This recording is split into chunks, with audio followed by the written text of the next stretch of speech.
The Last Word with Lawrence O'Donnell starts right now. Hey, Lawrence. Hey, Jen. Thanks for reminding us about exactly what the status is of the discharge petition and how this election could push it forward. Absolutely. It's a big one in that regard, and we'll soon know. Next couple hours, probably, hopefully. Yeah, it looks like it's going to happen. And Jen, thank you very much for joining this program last night. Thank you for having me. Good book to be talking about. Okay, thanks, Jen. Well, today, for every one of the 57 minutes that Donald Trump spoke to the General Assembly of the United Nations, desperately pretending to be the smartest person in the room, by insulting the entire world and insulting the intelligence of most Americans, Donald Trump was condemning himself to history with his own statements that historians will be using against him for the rest of time. I'm telling you that if you don't get away from the green energy scam, your country is going to fail. Future historians will have an easy time convicting Donald Trump of out-of-control ignorance and incompetence simply by quoting Donald Trump saying things like that. And today, every representative of every country listening to Donald Trump knew that Donald Trump is covering up and preventing the release of the Epstein files that he promised to release and his attorney general promised to release, and they have now refused to release. Possibly because Donald Trump's name appears in the Epstein files too many times. And today at the United Nations, thanks to reporting by MSNBC this weekend, every representative of every country listening to Donald Trump knew that while Donald Trump was shaming himself at that microphone, he was also covering up the Homan files. Donald Trump is now the only president in history who decided to appoint someone to a job in his administration after that person had been recorded on video by the FBI accepting $50,000 in cash. The New York Times has now backed up MSNBC's reporting, with the Times confirming all of the same facts, first revealed by MSNBC's Carol Leonnig and Ken Dilanian in an investigative report that has now shocked the entire Trump administration into abject silence. It has been more than 24 hours now since anyone in the Trump administration has dared to say a single word about the $50,000 that Donald Trump's so-called border czar, a job invented by Donald Trump that does not require Senate confirmation, Tom Homan accepted on videotape from FBI agents last September who were posing as businessmen eager to get government contracts related to border security. At the time, Tom Homan was running a consulting business, advising companies on how to get government contracts related to border security. So everyone at the United Nations today knew that they were listening to the only American president in history who has someone on the government payroll who he now knows, thanks to MSNBC, if he didn't know before, was caught on video by the FBI accepting $50,000 in cash before Donald Trump gave him his job in the federal government. And everyone at the United Nations listening to Donald Trump try to insult them knew that they were listening to a man who cannot even pronounce the name of the medicine that he has decided to give medical advice about.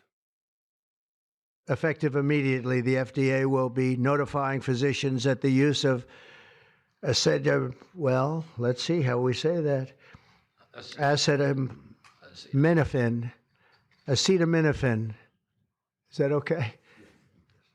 Which is basically commonly known as Tylenol. Is that okay?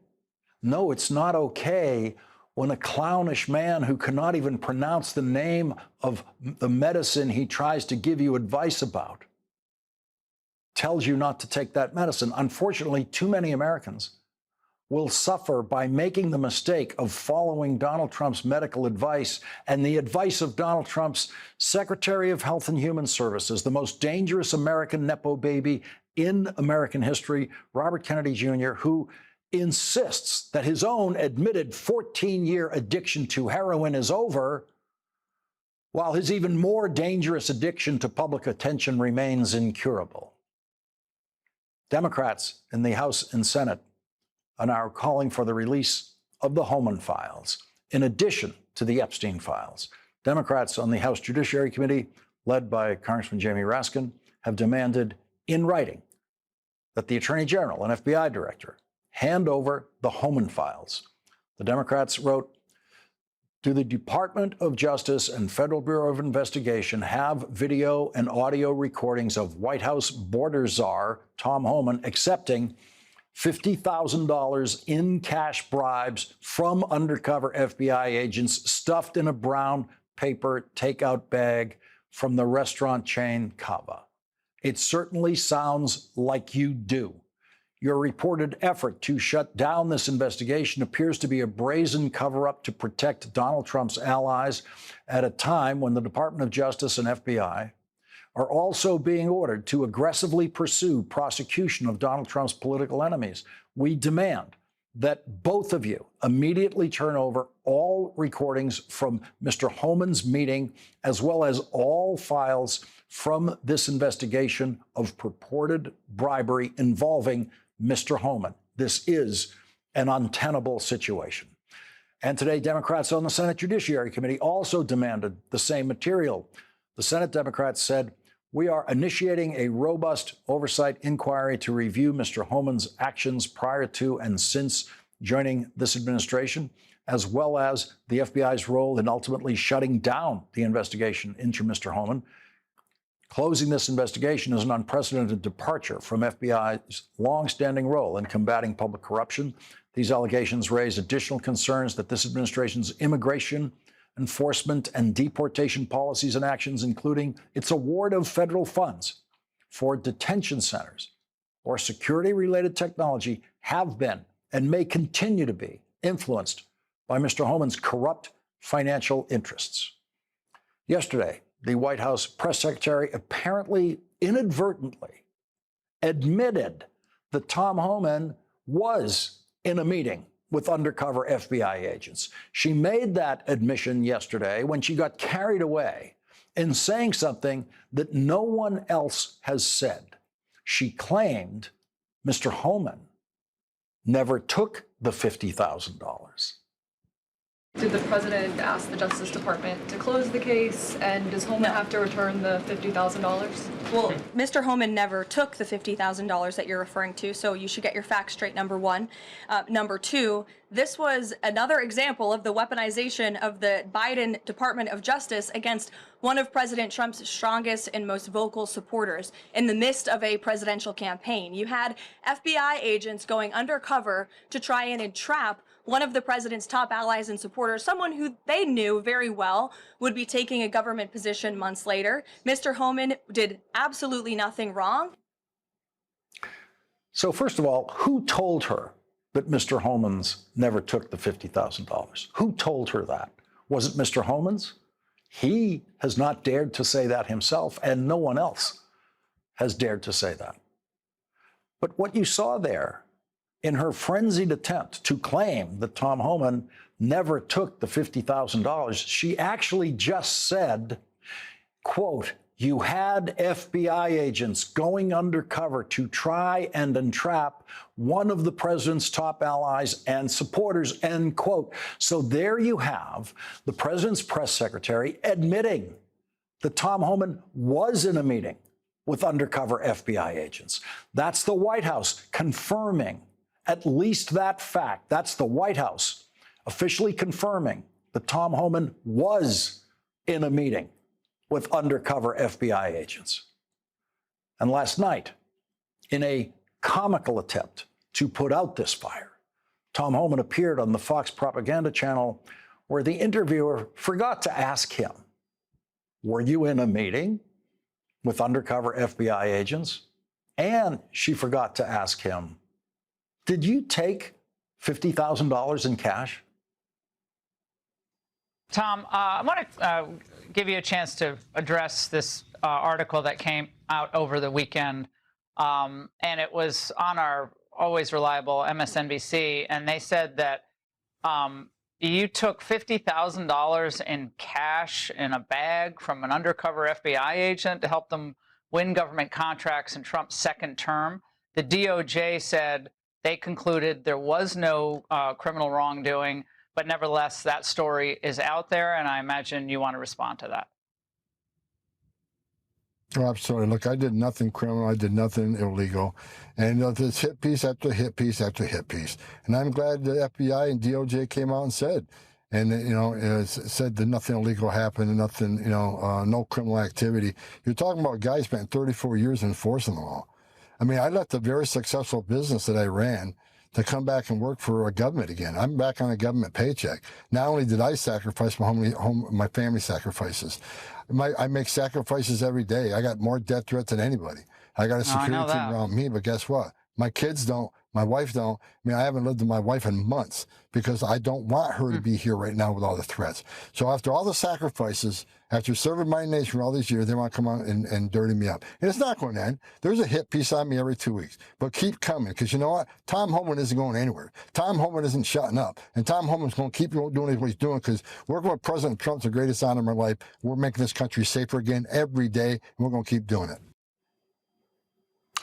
So Tom Homan says he isn't shutting up, but the other thing he isn't doing is disputing a single fact reported by MSNBC in that investigative report. Tom Homan has not disputed a single thing reported by MSNBC in that investigative report. What you just heard is the entirety of what Tom Homan has said about MSNBC's reporting. And I wanted you to hear the entirety of it, including all the irrelevant junk that he threw in there that has nothing to do with the evidence that's reported in that investigative report. So you could hear what he did not say. And as I pointed out last night, Tom Homan there did not deny taking the $50,000 in cash. And that is a distinction that has been picked up in the New York Times coverage of the story and most other news reports covering this story today, that Tom Homan has not denied taking the $50,000 in cash. And that leaves only the White House press secretary saying that, yes, Tom Homan was in a meeting with undercover FBI agents. You heard her admit that. But she says he did not take the cash. Tom Homan himself is not daring to say whether he was in that meeting or whether he took the cash, because Tom Homan knows if there is video in the FBI files of him doing that. Remember, Tom Homan knows. So he's very careful about what he says and doesn't say.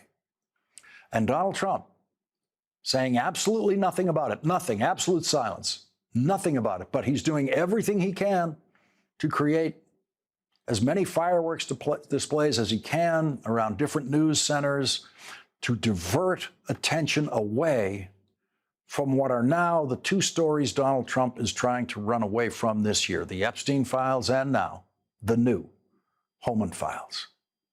We already have an idea of what that kind of FBI sting video looks like. It has been 46 years since FBI undercover agents caught federal officials on videotape accepting $50,000 in cash, which is apparently the FBI's favorite number for undercover payoffs to politicians. That FBI operation in 1979 was codenamed Abscam. It involved undercover FBI agents posing as Arab businessmen trying to bribe members of Congress and local officials in New Jersey. Writer-director David O. Russell's film American Hustle, starring Bradley Cooper with an assist from Robert De Niro and Christian Bale, tells the fictionalized story of Abscam. Everyone watching TV news in America in 1980 saw exactly what it was like when FBI undercover agents hand over $50,000 in cash. Sometimes they need a bigger envelope. This is one of the FBI videotapes recorded in August 1979. It shows FBI agent Anthony Amoroso stuffing an envelope with $50,000. Moments later, Amoroso met with Congressman Michael Myers of Pennsylvania, who sat on the left side of the couch. Myers came in with Mayor Angelo Ericetti of Camden, New Jersey, who sat next to Myers on the couch.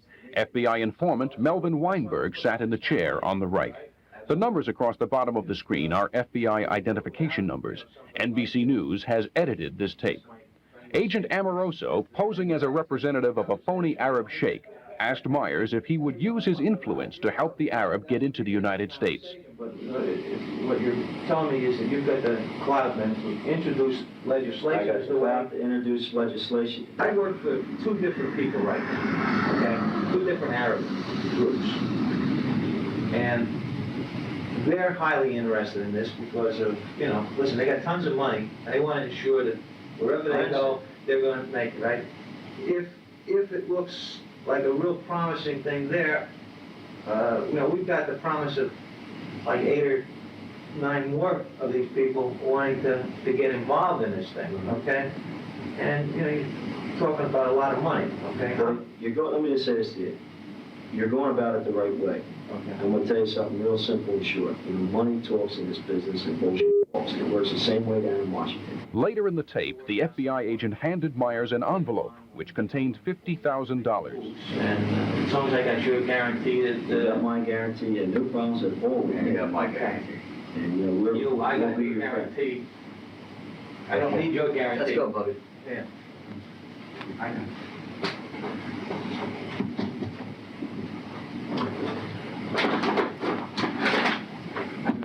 Let me, wait, I got a big envelope. I'll put it in another envelope.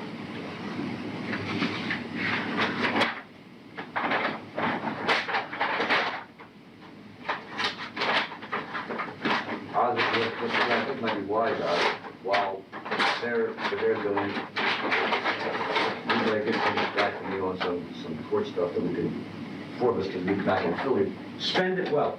After that, whatever. Okay. Pleasure. In Myers' trial, the prosecution said the tapes never lie. The defense never argued with that claim, but the defense said that off camera, the FBI led the defendants to say what they did by coaching them before the taped meetings.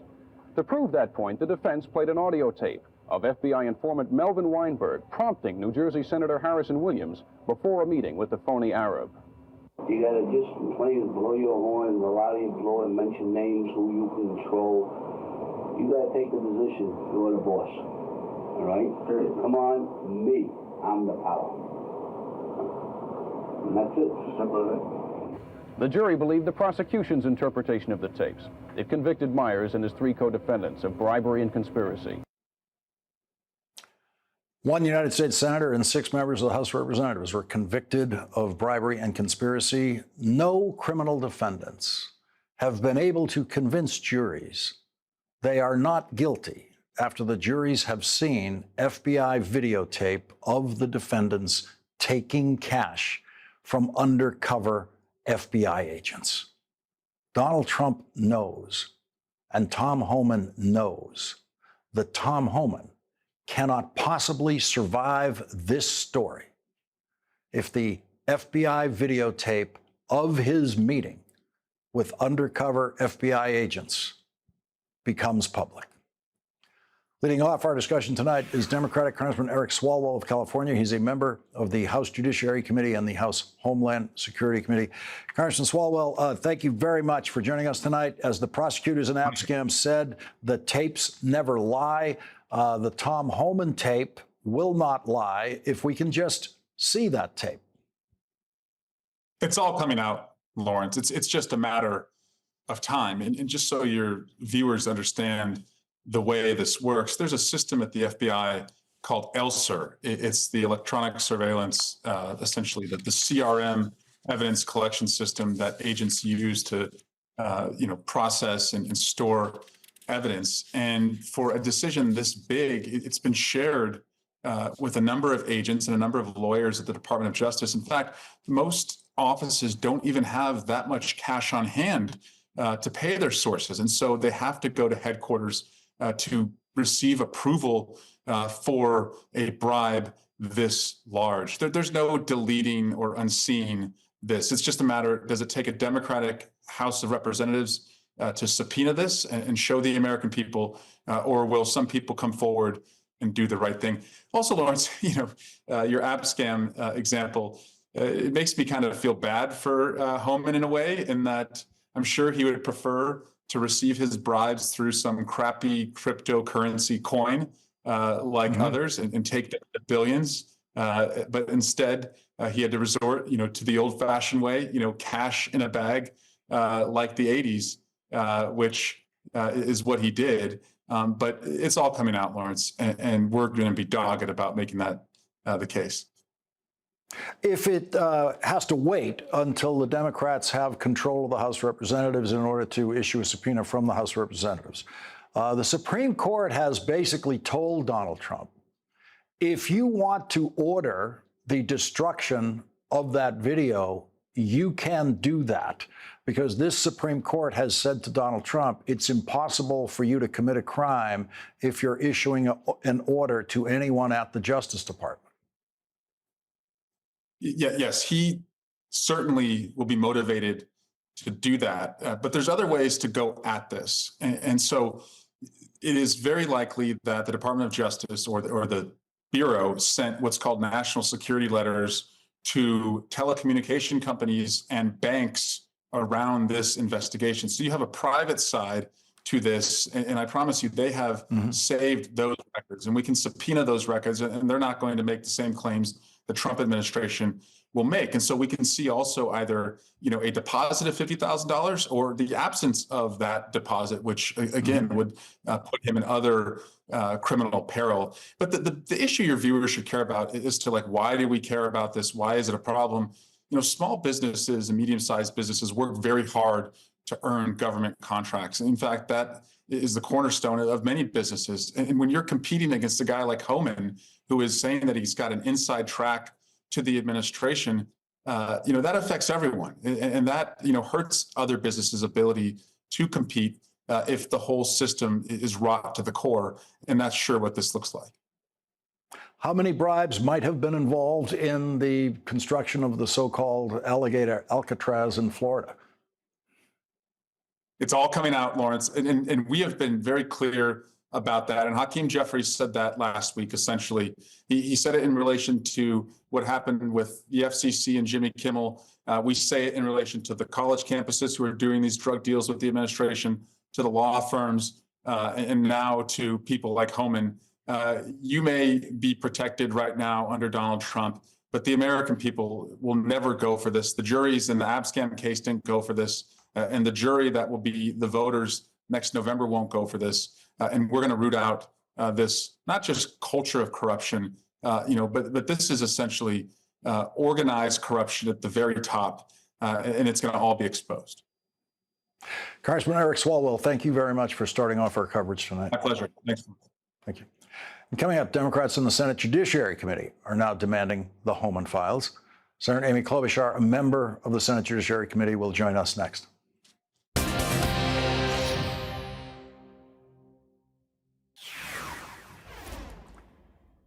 Democrats in the Senate Judiciary Committee are also demanding the Homan files, writing to Donald Trump's Attorney General and FBI Director, quote, we request that the full investigative file, including any recordings of Mr. Homan receiving cash from undercover FBI agents, be delivered immediately to Congress and made available to the public. Joining us now is Democratic Senator Amy Klobuchar of Minnesota. She's one of the Democrats on the Senate Judiciary Committee who signed that letter today. Senator Klobuchar, as the prosecutor said in Abscam, the tapes never lie. Do you share Congressman Swalwell's confidence about eventually obtaining the videotape of Tom Homan taking $50,000 from an FBI agent? I hope we get it. And if you've looked at the stonewalling on the Epstein files and other documents we've requested, I'm not so sure. But what I do know is this sounds like some kind of over-the-top movie. I'm always thinking about how when we have judges from Democratic and Republican presidents on the Judiciary Committee, there's a thorough vetting And a number of times things come up in their records, shoplifting, minor drug use and the like from way, way back. And we have actual discussions about what should happen. And sometimes these people don't even make it to the next level. And then I look at this, $50,000 in cash in a bag. Clearly, we need the answers, and that is why I hope Republicans will join us, given the position of responsibility that Mr. Homan has. So the reporting on this is that the Trump administration knew about it basically almost as soon as Inauguration Day. And so this could explain why Tom Homan was not given a job that requires Senate confirmation.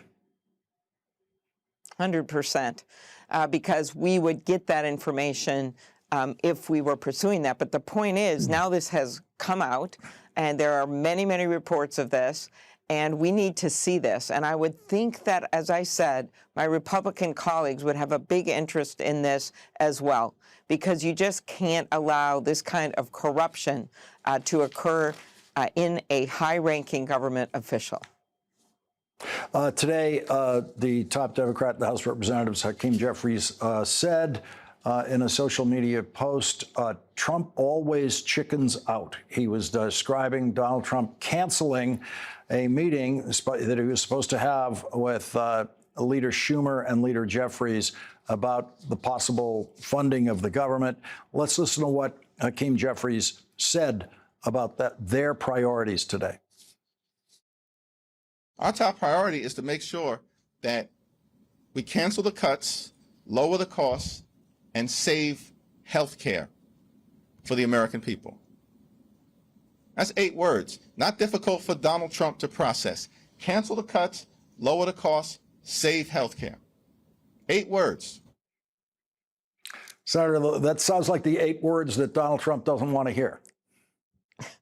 Yeah, exactly. You know, by walking away from that meeting where the leaders, Senator Schumer, Senator Jeffries, had simply requested a meeting, Donald Trump showed us that he would rather shut down the government than work with us to lower these skyrocketing healthcare costs that his administration has caused. I was just out in the rural parts of my state visiting hospitals.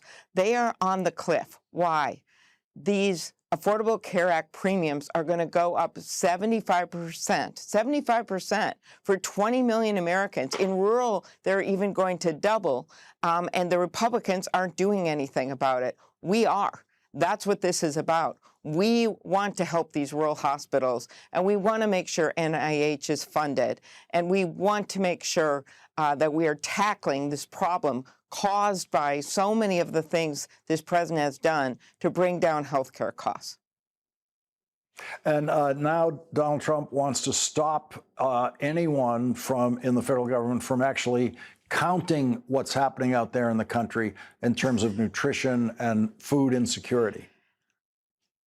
This is an unbelievable story, Lawrence, and thank you for asking about it. So there's this annual report that's been done for 30 years out of the Department of Agriculture, and it just shows how many people have hunger issues in their homes. A lot of times it's kids, and then that allows us to make decisions about, based on facts, based on to make decisions about nutrition. In this case, I can tell you, hunger is still there. It's getting worse, and it's not going to get better just because you stop measuring it.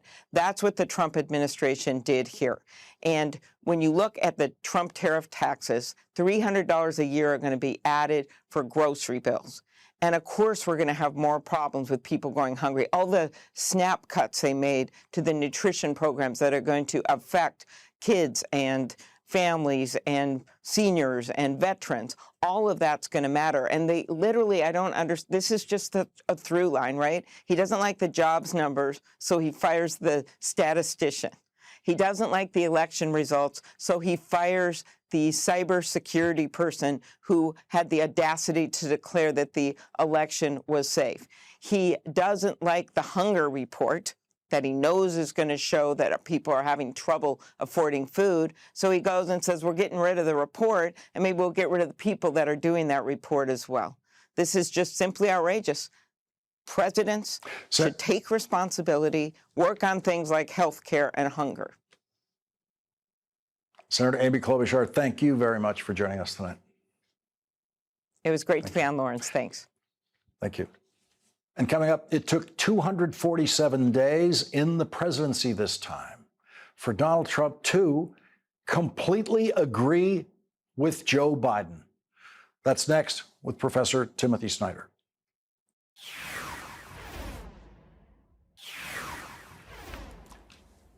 On this day, the 247th day of Donald Trump's second term as president, Donald Trump said he finally understands, quote, the Ukraine-Russia military and economic situation, end quote.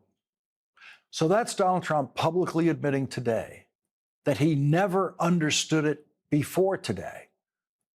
After Donald Trump's disgraceful speech at the United Nations today, he had a meeting there with Ukraine's President Volodymyr Zelensky and the President of the European Union. And after that meeting, Donald Trump completely reversed his position on Vladimir Putin's war against Ukraine, posting this on social media. After getting to know and fully understand the Ukraine-Russia military and economic situation, and after seeing the economic trouble it is causing Russia, I think Ukraine, with the support of the European Union, is in a position to fight and win all of Ukraine back in its original form, with time, patience, and the financial support of Europe, and in particular NATO. The original borders from where this war started is very much an option. And so with that statement, Donald Trump finally completely agrees with Joe Biden on Ukraine. And in his speech to the United Nations General Assembly this afternoon, President Zelensky said this. The Russian representative is here, but of course not the one who makes the real decisions. That man fears to sit face to face with Ukraine and the world and openly admit he wants only war. China is also represented here, a powerful nation on which Russia now depends completely. If China truly wanted this war to stop, it could compel Moscow to end the invasion. Without China, Putin's Russia is nothing. Yet too often, China stays silent and distant instead of active for peace. Joining us now is Timothy Snyder, professor of history at the University of Toronto. He is also the author of the New York Times bestsellers On Freedom and On Tyranny. Professor Snyder, Donald Trump's new statement today, who knows how long it will last, but it is a dramatically new statement from him on Ukraine. It's important that the mystique at least seems to be broken, because so the basis of our wrong-headed policy in this war, to some extent under President Biden and to a great extent under President Trump, has been the assumption that Russia is a great power, it can't be defeated. Whereas history shows that various incarnations of Russia lose wars all the time. The second important point is that President Trump seems to understand that there is an important economic side to this, which is crucial. That's true. If we got serious about hydrocarbons, about Russia's shadow fleet, about sanctions and secondary sanctions, we do indeed have the instruments to make this war end much more quickly.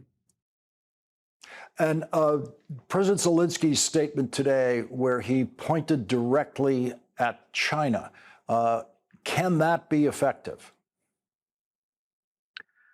Well, the Chinese are the only winners of this war. That's important to understand. The Chinese like this war because this war seems to weaken everybody except them. It weakens the Americans, it weakens the Europeans, and fundamentally it weakens the Russians, which they like. It allows Russians to become their vassals. So it's right to point to China, but it would be wrong to wait for China. The Americans are the ones who could actually change policy. Mr. Trump has changed words, but Putin doesn't care about the words. We have to fundamentally change policy, share weapons with Ukraine, remove restrictions on the use of those weapons, remove American review each time the Ukrainians want to use a weapon, and essentially allow the Ukrainians to do what they can. Putin's not going to change until we change policy. Policy is the crucial thing. Yeah, and in the Trump statement saying that Ukraine could win this war, on the list of support that he believes in that statement Ukraine needs to win the war, doesn't include anything specific from the United States. Yeah, I mean, this is, of course, how the Russians are going to read this. They're going to read it and they're going to say, well, there are no American policy instruments here. And that's, of course, the great tragedy. We have the economic and the military power, which, if properly and carefully mobilized, could bring this war to an end. It would be a relatively easy thing for us to do. The mistake that we make in the White House, and also, I'm afraid, to a great extent in the press, is to confuse statements for action. So the Russians will simply wait on the assumption that Trump won't do anything. And, we have to wait and see if that assumption will be proved wrong. But until it's proved wrong, nothing's going to change on the Russian side. Professor Snyder, I've been eager to get your perspective on what we've seen in the last week, almost a week, with the Jimmy Kimmel situation. He's coming back on television tonight, but was clearly threatened by the government. The company he works for threatened by the government to keep him off television. How does that take its place in what you have studied about the way repressive regimes take over and try to control information? Comedy matters. Comedy matters a lot. People get to truth by way of comedy. Comedy surprises people. In Russia in the 2000s, or in Germany in the 1930s, when the comedians went, other things went after that.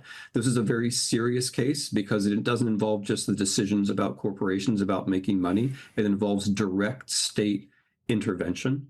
We also are learning, it's a medium-sized case, but still important. We're also learning that if people mobilize, if they recognize a freedom of speech violation for what it is, they can also make a difference. And taking that win, it's a medium-sized win, is important. I've got to say, Lawrence, it was strange for me because I was in Ukraine and I came back to this, and it's such a change of focus because I was with folks on the front who were clear about what they were doing. They were fighting for freedom, and they are right to think that. And then we come back to this situation where it's very clear what we need to do. We need to protest in large numbers, call things out for what they are, and we can win issues of this size. And I hope we'll keep doing so.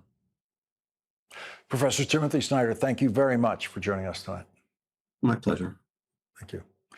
Coming up, after Donald Trump's absurd lawsuit against the New York Times was dismissed at the earliest possible stage, the Wall Street Journal is now asking a federal judge to dismiss Donald Trump's lawsuit against the Journal over the Trump birthday letter to Jeffrey Epstein. That's next.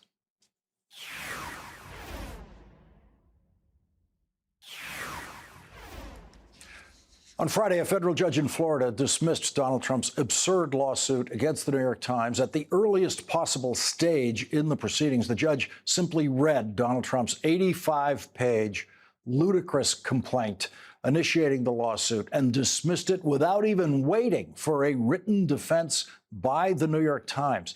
That was a possibility that I suggested on this program the day Donald Trump filed that lawsuit because, like everyone else who read it, we had never held a more ridiculous legal filing in our hands.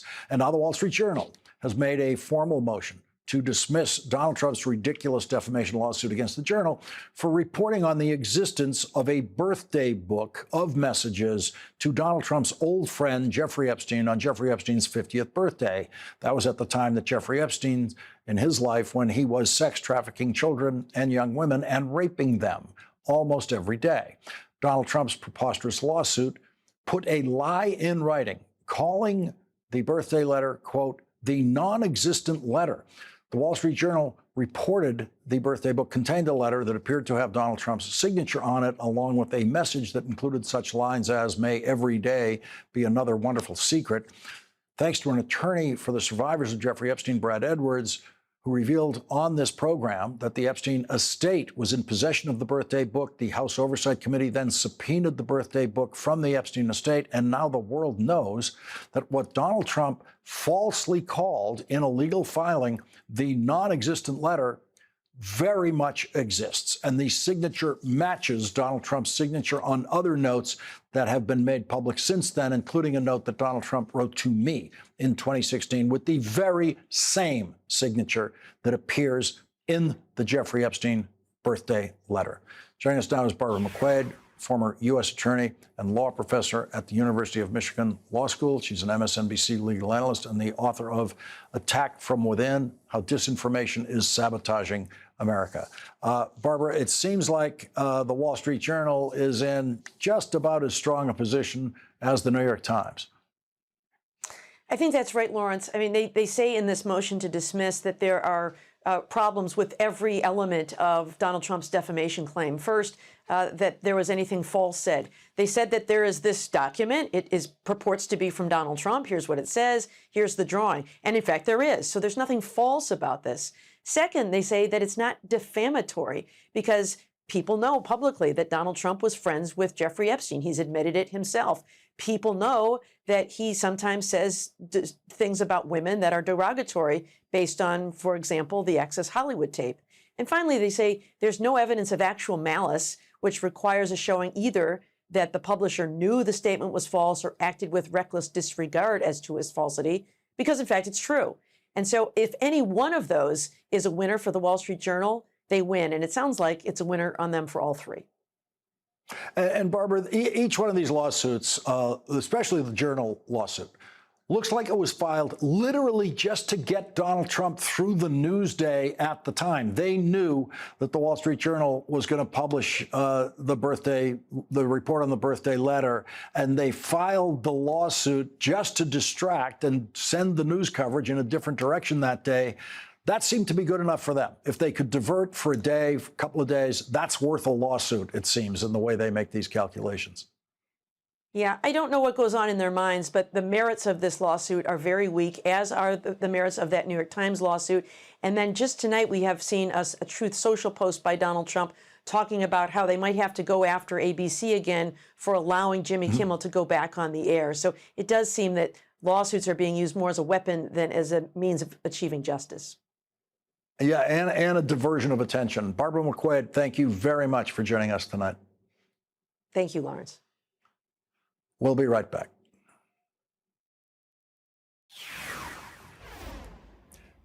Barbara McQuade gets tonight's last word.